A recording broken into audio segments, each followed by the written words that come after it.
What's going on, everybody? It is me, your boy Flash Jones, back again with another video. And as you guys can see, we got some more scale train stuff here. So with all that being said, let's go ahead and jump right on in to this video. Alright guys, like I said, we got some more of these scale trains cars here, and this video is a quick look, overview, a quick take, if you will, of these cars. Why? I actually did the rivet counter review of the black car, just a straight black paint scheme, some time ago. I don't want to say it was a few years ago, but it was at least about a year or two, probably 3 at this point. Now this is the 6th, that's right, number 6, as you guys can see there on the screen, the 6th run of these tank cars from Scale Trains. These are the 31,000 gallon crude oil tank car. Now a little bit of background in history. These cars, if they're not being used for oil service, some of them have been converted over to use to run ethanol and natural gas through them. So if you do get these cars and you do, or you may not want them to be a part of an oil can, then you can use them in any fashion you want. Natural gas, ethanol, water, whatever you want it to be. You just have to remove the placards, the flammable placards on them, and replace them, or just leave them off as you see fit. So with all that being said, let's get the tablet over here and check it out. All right, so guys, like I said, this is a quick take, if you will, of these 31,000 gallon tank cars. This, what I'm showing you right now, is the rivet counter version. What I have here is the operator.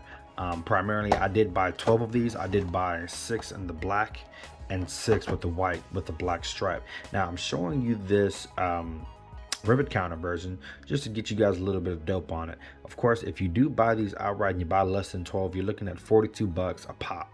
Okay, so that to me is outrageous for a tank car. Okay, we're talking about a tank car that does have some detail on it. You guys can kind of sort of see in here, it does have the blue rotating caps. It does have the placard. That's the flammable 1267, I believe it is. That is on either end, on each corner of the car. You have one on the A end and the B end of the side of the car, and then on the A end and the B end of the end of the car, where this we're looking straight onto the car. So I'll demonstrate that later. If you do get this the rivet counter, you will have placards on each corner of the car, if you will. So there are 4 corners of the car. On the sides, where you're looking at it from the side, you see the ladders running up the middle of the car, and on the very A end and the B end, where you're looking dead on at the heat shield, the head shield, there are placards there on these rivet counter. Like I said, the rotating mirror caps, they will rotate obviously, and you get a little bit more detail, better couplers, some brake line train hoses and whatnot. But I just wanted to show you this. If you do get these and you get less than 12, you're looking at 42 bucks a pop. I don't see any situation where these are actually worth that much, 42 bucks. That's why I didn't get any. I got them all in rivet counter, and I'll show you that here in a sec. But as you guys can see, in this particular paint scheme, or this particular car, this version of it is starting to sell out fast. So if you do want to get the rivet counter version, I suggest you go ahead and go over there. On a side note, today for me is Sunday, so to God be the glory. So today is Sunday the 17th, so these cars are starting to run out. This is the operator version, what I got, and as you guys can see here, price here, if you get 12, is 25 bucks a pop. If you get less than 12, you're looking at 27 bucks a pop, and that's not including tax. So and as you guys can see here, a lot of these are out of stock and running out. And this is just, they have several different road names and numbers, if you will. So there's not just this car with the different road numbers. They have different a couple different maybe road names that go with it as well. But if you do want this is what you're looking at. This is some of the information on this car. You can pause and read if need. So product details, pause and read if need. All right, and then this is also what is inside the packing. So with all that being said, we have done a little bit of background. Let's go ahead and unbox these puppies. All right guys, so we got these cars out of their packing, and as you guys can see here, we have the white with the black stripe car sitting here first out. So we'll go ahead and take a quick look here at the A end of this car. Got yourself a coupler here with no detail, no grab irons running up the side of it. You have what I was referring to earlier as a placards on each car. Now there is no placard there, this is just a placard holder. So you'd have to put your own placards on there for the flammable or for whatever it is that you're carrying, or decide to model these after.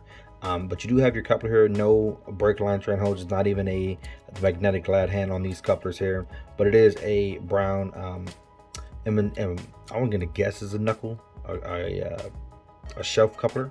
I'm not 100% sure, but for now we'll just call it a scale trains coupler. Not a whole lot here going here on this A end, so we're going to go ahead and shift it over here to the side, looking at it dead on. Okay, so looking at it dead on, you do have this safety line here that runs the sides of almost pretty much all tank cars here in the US. And what this is essentially to keep people from getting sucked in and rolled up under the car.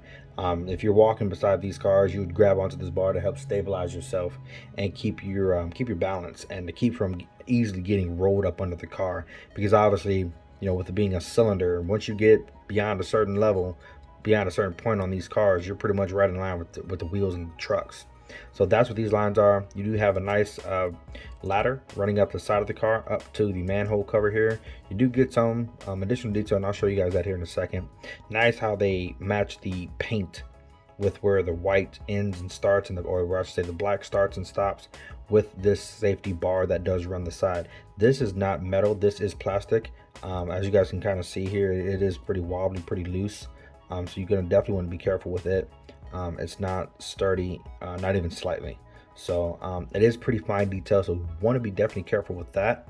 You do have your road name, road number, some car information here. It is legible. I'm sitting maybe about 1.5 feet away from these cars, and I can pretty much read that with my own eyes.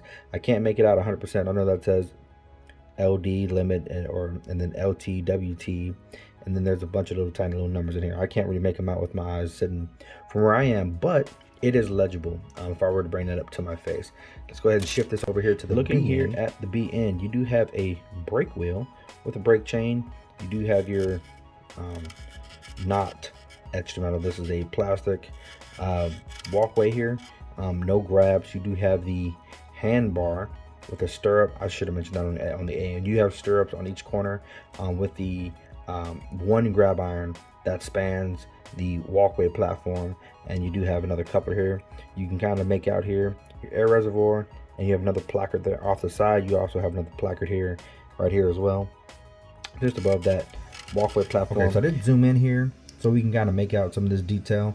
You do have this is your control valve of the car. In case you don't know, the control valve on every freight car, every freight car in the US has a control valve to to direct air into certain areas, so that the brakes can be applied, so the emergency brakes can be applied and slow the car down, and also to release that air so that the brakes are released and the car can roll. This is the control valve. Okay, you may be able to just barely see it kind of poking out on the very face of this piece here. You have what is the retaining valve. This entire item here, this little detail right here, is the control valve. Everything coming from it into it is the control valve. Okay, here in a second we'll zoom out and take a look at the bottom side of this car and look at what you get on the bottom. Okay guys, looking at the bottom side of this car, you actually do get some good detail on this operator version. You have your brake piston, or your brake cylinder rather, and the brake piston that extends from it. Now it may not be the easiest to see because it's white on white. You do have brake chain and some brake rigging detail all in this area. You have some plumbing that does run the length of the car. You do have your exfil hatch here where the black is. It might be hard to see that because it's got a good little shine to it, but you do have some good detail here. I'm trying to be as careful as I can with these cars, guys, because like I said, these the safety bar here is very weak. Like I'm barely touching it with this little skewer stick, and it's already buckling and moving around. So like I said, you're definitely going to want to be careful.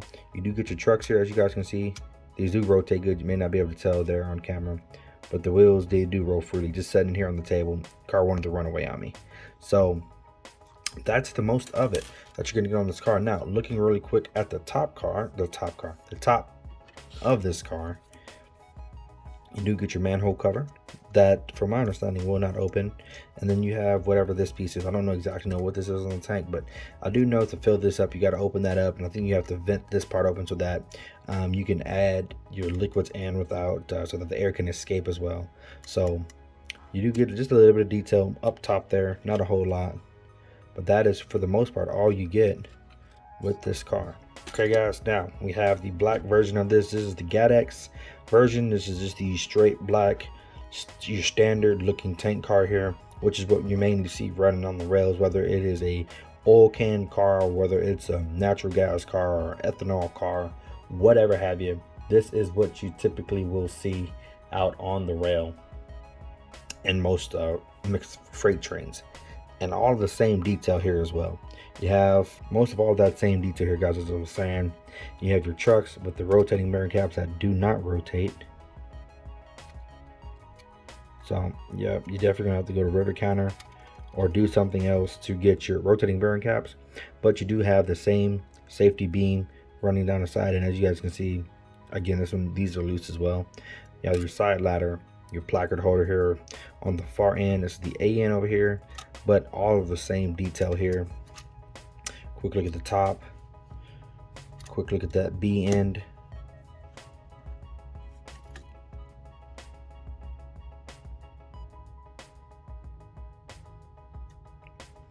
Okay. Get another look at that B end. Again, with the brake chain, no grabs running anywhere except this main grab iron that runs the length of the walkway platform. Your coupler, which I want to say it's a shelf coupler, but I'm not 100%. So we'll just call it a Scale Trains coupler. And this is, for the most part, all you guys get with these cars. So I'll get a couple pictures, let you guys see that, because as I said, this is a overview, quick look at these cars. So with all that being said, hope you guys enjoyed this. If you want to get them, I would say if you can afford it, because I know times are getting tough and the price of everything is kind of increasing. If you can afford to get some, they're not a bad addition to any railroad. You will definitely enjoy these cars running on your layout. One thing that I will say here that impressed me with both of these cars is the weight. These cars have a good weight to them, so they're not going to be fumbling and derailing across your railroad as you're running them. They have enough weight to them that they should be able to hold their own.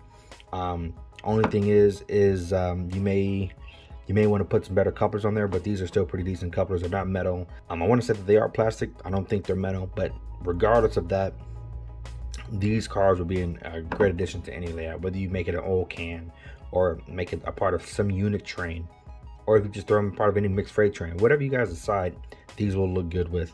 So with all that being said, for 20, I want to say 20, I forget what I paid, 25 bucks a pop for these. They're not bad for that price. 25 bucks is probably a good price to stick with these cars for what you get, for the weight that they have, and for the detail that is on there. But there is a good lack of detail that shouldn't be costing anywhere near 40 bucks for these cars. So, and that's in the rivet counter. So with all that being said, I hope you guys enjoyed this. This is the overview, quick look, quick take, first take, quick take of these Scale Trains 31,000 gallon tank cars. Hope you enjoyed them. Let me know what you think. Until next time, guys, be blessed, be safe. God bless you.